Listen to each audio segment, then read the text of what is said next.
What if God asked you to save a nation, but you didn't think you were qualified? That's exactly what happened to Gideon. He wasn't a king. He wasn't a famous warrior. When God called him, he was hiding from the enemy.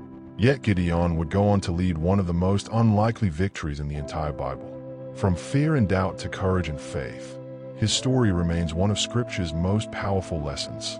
This is the story of Gideon. 1. What if God called you a mighty warrior while you were hiding? That's exactly what happened to Gideon. Israel was suffering under Midianite attacks. People lived in fear. Gideon was secretly threshing wheat in a winepress to hide it from the enemy. Then an angel appeared. The angel said, "The Lord is with you, mighty warrior." Gideon was shocked. He saw himself as weak and insignificant, but God saw something different. God chose Gideon to deliver Israel. In Judges 6, Gideon's journey began with a call he never expected. Gideon reminds us that God often sees potential where we only see limitations. 2. What if God called you to do something impossible? Gideon believed God had chosen him, but he still had doubts. So he asked for a sign. He placed a fleece of wool on the ground. If the fleece was wet with dew and the ground was dry, Gideon would know God was speaking. The next morning, it happened. But Gideon asked for one more sign. This time, the fleece stayed dry while the ground was wet. In Judges 6, God patiently strengthened Gideon's faith.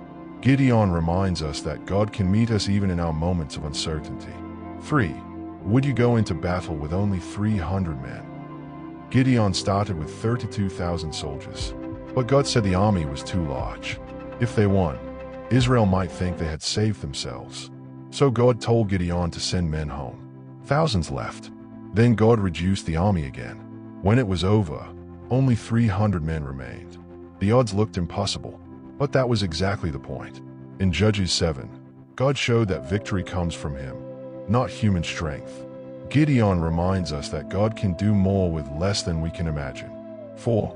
How do 300 men defeat a massive army? Not with swords, not with shields, not even with a surprise attack. Gideon gave each man a trumpet and a torch hidden inside a clay jar. At night, they surrounded the Midianite camp. Then they blew their trumpets, smashed their jars, and shouted, "A sword for the Lord and for Gideon." Panic spread through the enemy camp. The Midianites turned on each other and fled. In Judges 7, God gave Israel victory in a completely unexpected way. Gideon reminds us that God's solutions are often very different from our own. 5. Before Gideon could fight Israel's enemies, he had to confront something closer to home. God gave Gideon a dangerous assignment: tear down the altar of Baal. The problem? It belonged to his own family and community. Fearing the people's reaction, Gideon worked at night. He destroyed the idol. Then he built an altar to the Lord. The next morning, the town was furious. But Gideon's father defended him, and Gideon received a new name, Jerubbaal. In Judges 6, Gideon learned that real courage starts with obeying God. Gideon was hiding when God called him. He doubted, asked questions, needed reassurance.